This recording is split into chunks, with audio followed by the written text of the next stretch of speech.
नमस्कार, मैं प्रद्युमन जोशीला। 8 अक्टूबर 2024 को जब हरियाणा प्रदेश में विधानसभा चुनाव का परिणाम आया, उसके बाद हरियाणा की राजनीति में बहुत लोगों को ये उम्मीदें थी कि बीजेपी जाएगी और कांग्रेस आएगी, लेकिन हुआ उल्टा। जैसे ही वो चुनाव परिणाम आए, उसके बाद पूरे प्रदेश में लोगों की कांग्रेस से उम्मीदें भी खत्म हो गई और चौधरी देवीलाल के परिवार की दो पार्टियां, इंडियन नेशनल लोकदल और जननायक जनता पार्टी, दोनों भी कोई विशेष नहीं कर पाई। आम आदमी पार्टी अपना शून्य नहीं तोड़ पाई और बीजेपी का राज आ जाने के बाद हरियाणा प्रदेश में विशेषकर जो किसान वर्ग है, उसमें नेताओं की एक रिक्तता आ गई। जो अभी तक प्रदेश के नेता बने घूम रहे थे 8 तारीख से पहले,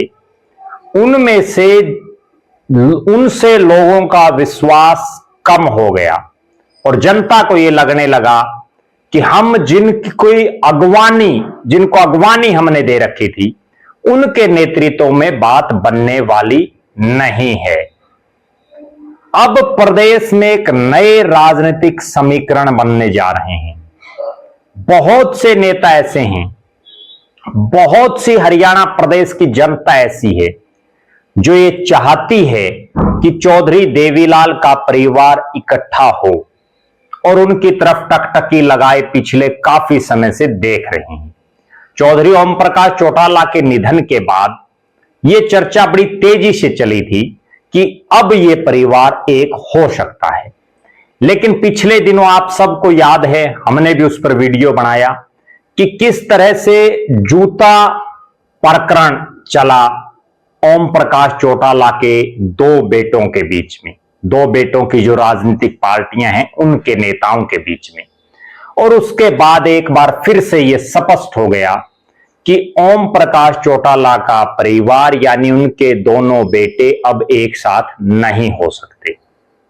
लिहाजा चौधरी ओम प्रकाश चौटाला की जो राजनीतिक विरासत है, वो भी दो अलग अलग हिस्सों में बंट करके रह गई। अब प्रदेश की जनता ये टकटकी लगाए हुए है कि आखिर वो कौन सा नेता हो सकता है जिस नेता में एक उम्मीद, विश्वास और भरोसा प्रदेश की जनता जता सके। कौन वो नेता हो सकता है जो वास्तव में आम जनता के दुख दर्द में शामिल हो सके, आम जनता के दुख दर्द और तकलीफ जो उसकी हैं उनका समाधान कर सके, जो उनके काम भी करवा सके। पूरी जनता की नजरें फिर से टिकी हैं चौधरी देवीलाल के परिवार पर और अब जनता देख रही है कि चौधरी देवीलाल के परिवार में जो उनके इकलौते जीवित बेटे हैं, जो उनके राजनीतिक वारिस भी हैं, जिन्होंने खुद उनकी सरकार में चौधरी देवीलाल के नीचे मंत्री रह करके काम किया, नाम है चौधरी रणजीत सिंह। और अब चौधरी रणजीत सिंह ने एक ऐसा बड़ा फैसला लेने का काम किया है जिससे पूरे हरियाणा प्रदेश की राजनीति बदल सकती है। एक ऐसा फैसला चौधरी रणजीत सिंह ने लिया है जिस पर पिछले 7 महीने से हरियाणा प्रदेश की जनता टकटकी लगाए हुए थी। आखिर वो क्या फैसला कर लिया चौधरी रणजीत सिंह ने, उस पर हम इस वीडियो में विस्तार से आपको बताएंगे। उससे पहले आप सभी दर्शकों से अनुरोध है कि YouTube पर हमारे चैनल को सब्सक्राइब करें, बेल आइकन घंटी का बटन अवश्य दबाएं, वीडियो को ज्यादा से ज्यादा शेयर करें, ज्यादा से ज्यादा कमेंट करें, YouTube पर हमारे चैनल को ज्वाइन अवश्य करें ताकि आपका हमें सहयोग मिलता रहे। देश प्रदेश से जुड़ा हुआ कोई भी मुद्दा आपके दिमाग में हो, वो भी आप हम तक जरूर साझा कर सकते हैं।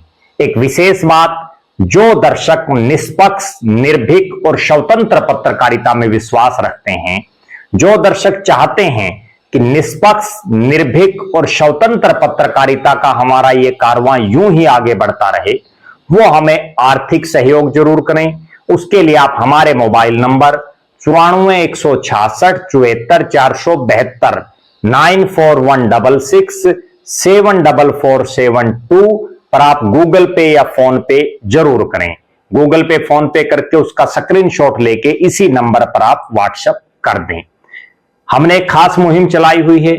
जो भी दर्शक हमारे वीडियो को ज्यादा से ज्यादा शेयर करते हैं, हमारे वीडियो को अपने सभी व्हाट्सएप ग्रुपों में अपने तमाम साथियों तक सोशल मीडिया के विभिन्न प्लेटफॉर्मों पर शेयर करते हैं, कमेंट करते हैं, उनका नाम हम अपने वीडियो में लेते हैं।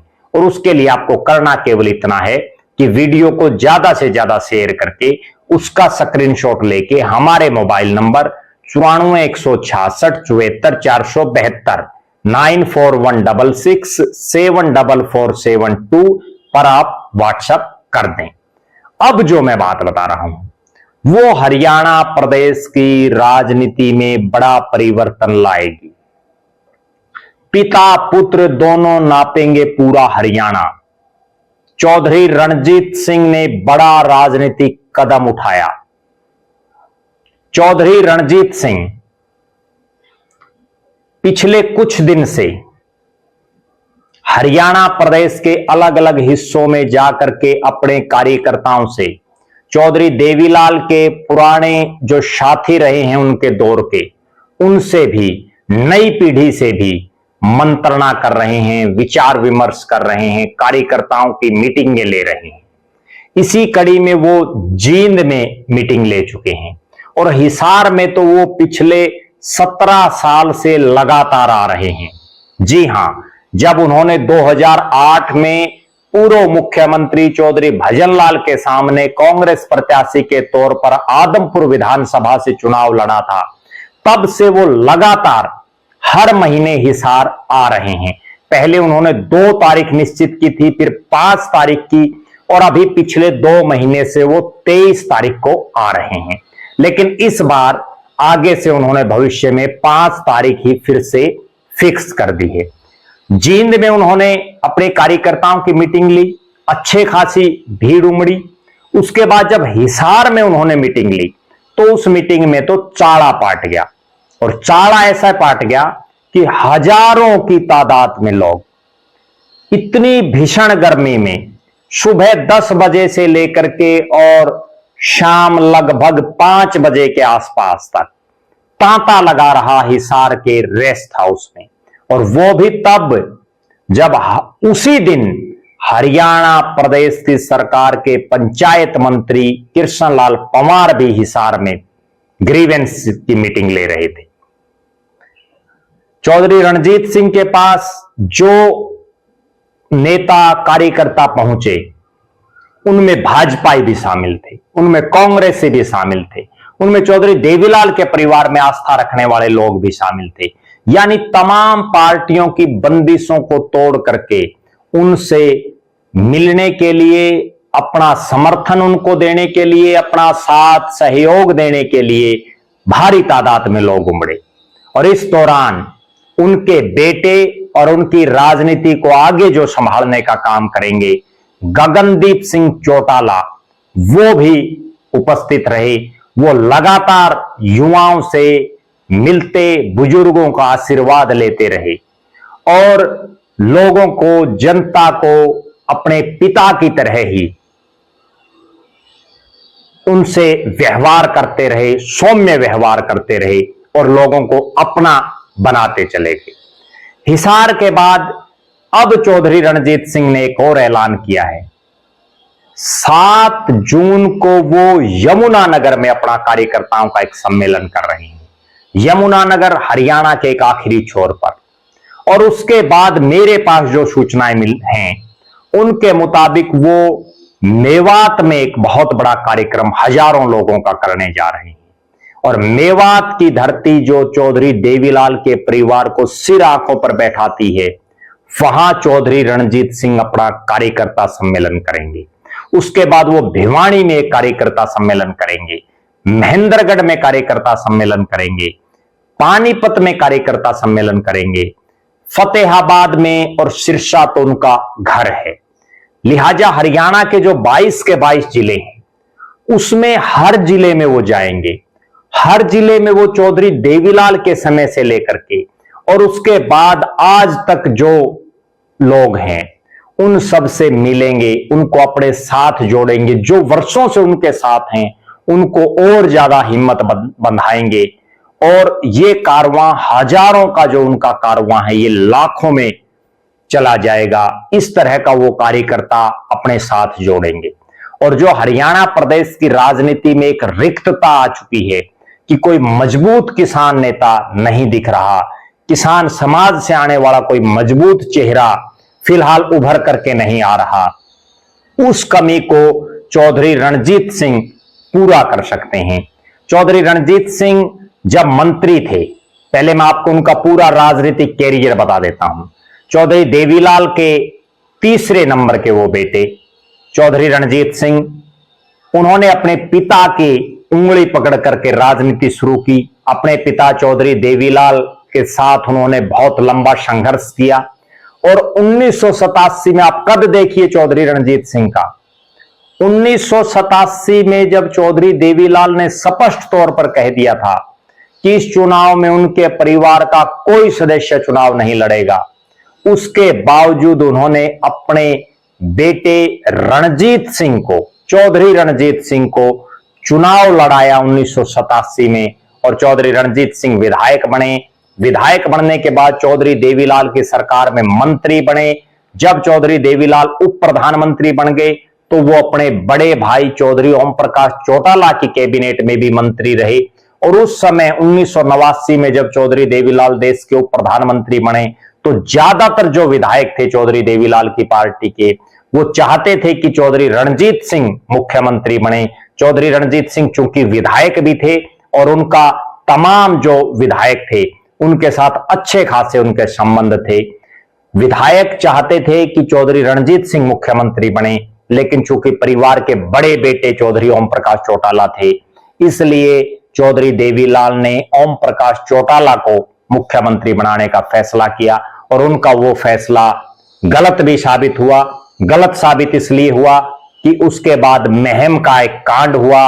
महम कांड में पूरा देश नहीं पूरी दुनिया में चौधरी देवीलाल के परिवार की चर्चाएं चली और उसके बाद चौधरी देवीलाल की कुर्सी गई, चौधरी ओम प्रकाश चौटाला की बार बार कुर्सियां गई और उस महम कांड के बाद हालात और परिस्थितियां ये बनी कि चौधरी देवीलाल जो दो प्रधानमंत्रियों के साथ देश के उप प्रधानमंत्री रहे, जो 3 राज्यों में जिन्होंने एक साथ लोकसभा का चुनाव लड़ा, जो 2 राज्यों में लोकसभा के सांसद बने, जो उत्तर प्रदेश बिहार से लेकर के कर्नाटक और तमिलनाडु तक देश भर में जो इतने लोकप्रिय थे, चौटाला गांव में बैठ करके जो देश के अलग अलग हिस्सों के मुख्यमंत्री तय करते थे, वो चौधरी देवीलाल उस महम कांड के बाद कभी कोई चुनाव नहीं जीत पाए। वो लोकसभा में हारे, लगातार 3 चुनाव, रोहतक से गिराए जैसे हल्के से विधानसभा तक का वो चुनाव हार गए, जो प्योर ग्रामीण हल्का।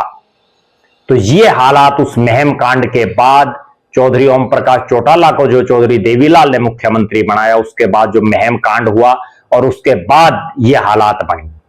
फिर चौधरी रणजीत सिंह को राज्यसभा में भेज दिया गया, वो राज्यसभा के सांसद रहे। राज्यसभा के सांसद बनने के बाद कुछ समय के बाद उन्होंने अपने परिवार की जो पार्टी थी उसको छोड़ करके और राष्ट्रीय पार्टी यानी कांग्रेस में वो चले गए। कांग्रेस ने उनको लोकसभा का चुनाव लड़ाया, विधानसभा के कई चुनाव लड़ाए। चौधरी भूपेंद्र सिंह हुड्डा जब प्रदेश के मुख्यमंत्री बने तो उनको योजना आयोग का उपाध्यक्ष बनाया गया, जो कैबिनेट मंत्री के बराबर जिसका प्रोटोकॉल है। और चौधरी रणजीत सिंह की एक बड़ी खासियत ये रही कि जब भी किसी पार्टी को ये लगे कि इतने बड़े नेता के सामने किसको चुनावी मैदान में उतारा जाए, तो वहां एक ही नाम नजर आता है, चौधरी रणजीत सिंह। हल्का कोई भी हो, उन्होंने मुख्यमंत्री रहे चौधरी ओम प्रकाश चौटाला के सामने चुनाव लड़ा रोड़ी से, उन्होंने मुख्यमंत्री रहे चौधरी भजनलाल के सामने चुनाव लड़ा उन्हीं के गढ़ आदमपुर में। और जब भारतीय जनता पार्टी के पास हिसार लोकसभा क्षेत्र में कोई मजबूत प्रत्याशी नहीं था, तो भी उनकी नजरें गई चौधरी रणजीत सिंह पर और उनको चुनावी मैदान में उतारा। हालांकि कुछ एक वोटों से वो चुनाव हार गए। उसमें भी बीजेपी के बहुत से नेताओं पर इस तरह के आरोप हैं कि उन्होंने चौधरी रणजीत सिंह की सही ढंग से मदद नहीं की। इसके बाद 2019 का चुनाव आता है। चौधरी रणजीत सिंह रानिया से निर्दलीय प्रत्याशी के तौर पर चुनाव लड़ते हैं और एक ऐसा रिकॉर्ड बनाते हैं कि तमाम राजनीतिक पार्टियों की जमानतें जब्त हो जाती हैं उनके सामने। फिर मनोहर लाल खट्टर जी के सरकार में वो कैबिनेट के मंत्री बनते हैं, बिजली और जेल मंत्री। जब नायब सिंह सैनी मुख्यमंत्री बनते हैं तो वो फिर से बिजली और जेल मंत्री बनते हैं और टिकट घोषित होने के 20 मिनट पहले उनको बीजेपी ज्वाइन करवा करके भारतीय जनता पार्टी उनको टिकट देती है हिसार लोकसभा से। अमित शाह नरेंद्र मोदी के बाद बीजेपी के सबसे ताकतवर नेता, वो उनके लिए जनसभा करने आते हैं। कुछ एक वोटों से चौधरी रणजीत सिंह चूक जाते हैं। फिर आता है विधानसभा का चुनाव।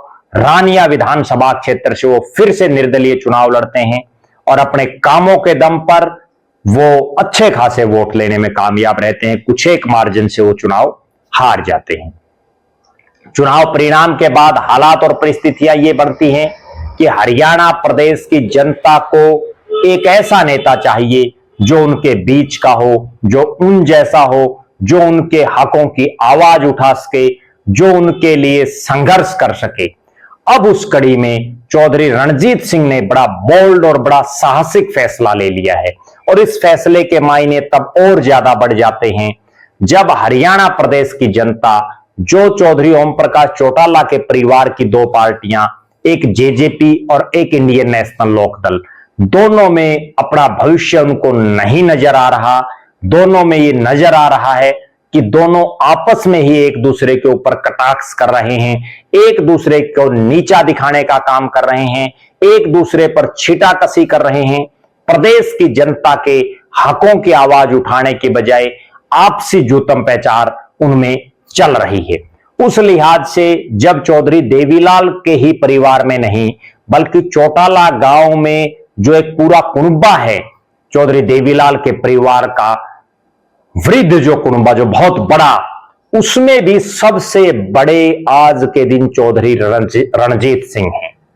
राजनीतिक रूप से भी चौधरी रणजीत सिंह का कद आज के दिन चौधरी देवीलाल के परिवार में सबसे बड़ा है क्योंकि वो 4 मुख्यमंत्रियों की कैबिनेट में मंत्री रहे हैं। वो देश के सबसे उच्च सदन राज्यसभा के सदस्य रहे हैं।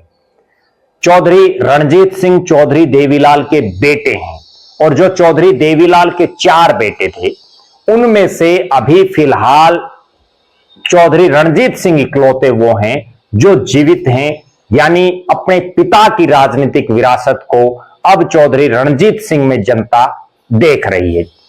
अब चौधरी रणजीत सिंह ने जो फैसला लिया है कि वो खुद जाएंगे, अपने साथ अपने जो बेटे हैं गगनदीप सिंह, क्योंकि जनता अगली पीढ़ी को भी देखती है कि आगे भविष्य कैसा रहेगा। गगनदीप सिंह उनके साथ जाएंगे, पूरे हरियाणा प्रदेश के 22 जिलों को पिता पुत्र नापेंगे और उनके जो पोते हैं सूर्य प्रकाश, वो भी युवाओं में अच्छे खासे लोकप्रिय हैं, खूब सक्रिय रहते हैं। चौधरी रणजीत सिंह की जो धर्मपत्नी हैं इंदिरा सिहाग, वो भी उनका राजनीतिक रूप से बड़ी मजबूती से साथ दे रही हैं और जो उनकी पोती हैं गायत्री विजयलक्ष्मी, वो भी जो है राजनीतिक तौर पर चौधरी रणजीत सिंह यानी अपने दादा को मजबूती प्रदान करने का काम लगातार कर रही हैं। कुल मिलाकर के ये कहा जा सकता है कि हरियाणा प्रदेश की जनता जो ये देख रही है कि पिछले 7.5 महीने से ना तो हुड्डा साहब और उनका परिवार पूरे हरियाणा को नाप पाया, ना अभय सिंह चौटाला पूरे हरियाणा में जा पाए, ना अजय सिंह चौटाला और उनका परिवार पूरे हरियाणा में जा पाया। आम आदमी पार्टी तो दिल्ली चुनाव के बाद बिल्कुल हाशिए पर चली गई है। केवल भारतीय जनता पार्टी फिलहाल मैदान में है और जनता ये देख रही है कि आखिर ऐसा कौन सा नेता हो जिसकी हम बाजू पकड़ करके भी ये कह सकें कि हमारा ये काम है और ये फला अधिकारी को आप फोन करो। उनको एक ही शख्स नजर आता है जो रात के 12 बजे भी लोगों के फोन उठा लेता है, जो दिन में भी सारा दिन अनथक लोगों के बीच में रहता है, रणजीत सिंह।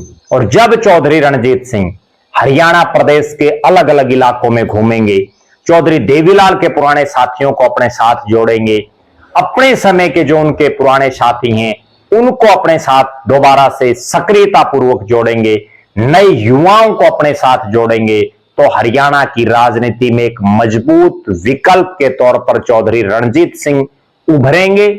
चौधरी रणजीत सिंह जब पिछली बार मंत्री थे तो 5 साल में वो प्रदेश के इकलौते वो मंत्री थे जो होडल से लेकर के डबवाड़ी तक और नांगल चौधरी से लेकर के कालका तक हरियाणा के हर हिस्से में वो गए, लगातार लोगों के बीच में रहे। सबसे ज्यादा अगर किसी मंत्री की कोठी पर भीड़ होती थी तो वो चौधरी रणजीत सिंह की कोठी पर होती थी। और आज भी लोग उनसे लगातार सैकड़ों लोग हर रोज मिल रहे हैं और देख रहे हैं उनमें कि चौधरी देवीलाल की राजनीतिक विरासत को अब भविष्य में अगर कोई संभाल सकता है तो वो चौधरी रणजीत सिंह है। क्योंकि अब तक बहुत से ऐसे लोग थे जो चौधरी ओम प्रकाश चौटाला, चूंकि वो परिवार के मुखिया थे, सबसे बड़े थे, राजनीतिक रूप से भी वो 5 बार के मुख्यमंत्री थे, उनके साथ जुड़े थे। अब उनमें से भी बहुत से लोग ये सोच रहे हैं कि चौधरी ओम प्रकाश चौटाला जी के निधन के बाद परिवार में सबसे बड़े चौधरी रणजीत सिंह हैं, तो अब क्यों ना चौधरी रणजीत सिंह को राजनीतिक रूप से मजबूत किया जाए, राजनीतिक रूप से ताकत उनको दी जाए। हमारी नजरें रहेंगी कि यमुनानगर में चौधरी रणजीत सिंह का कैसा कार्यक्रम रहता है, मेवात में उनका कैसा कार्यक्रम रहता है, भिवानी में कैसा रहता है, महेंद्रगढ़ में कैसा रहता है, पानीपत में कैसा रहता है, कैथल में कैसा रहता है। पूरे हरियाणा पर हमारी निगाहें रहेंगी, उन पर भी हम वीडियो बनाएंगे।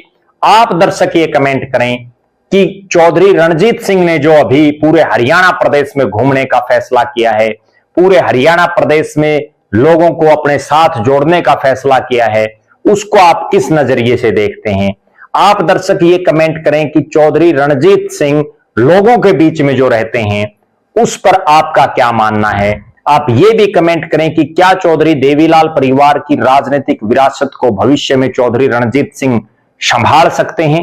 आप ये भी कमेंट करें कि चौधरी रणजीत सिंह की राजनीतिक विरासत को उनके बेटे गगनदीप सिंह, जो बहुत ही स्पष्टवादी, बहुत ही मिलनसार हैं, वो संभाल पाएंगे। इस पर आप जरूर अपने विचार रखें। आप लगातार हमारे साथ बने रहें, हमारे फेसबुक पेज को लाइक और फॉलो करें, यूट्यूब पर चैनल को सब्सक्राइब करें, बेल आइकन घंटी का बटन अवश्य दबाएं, वीडियो को ज्यादा से ज्यादा शेयर करें, ज्यादा से ज्यादा कमेंट करें। जो दर्शक आर्थिक रूप से सक्षम हैं वो हमें आर्थिक सहयोग जरूर करें। बहुत बहुत धन्यवाद। आपका अपना प्रद्युमन जोशीला।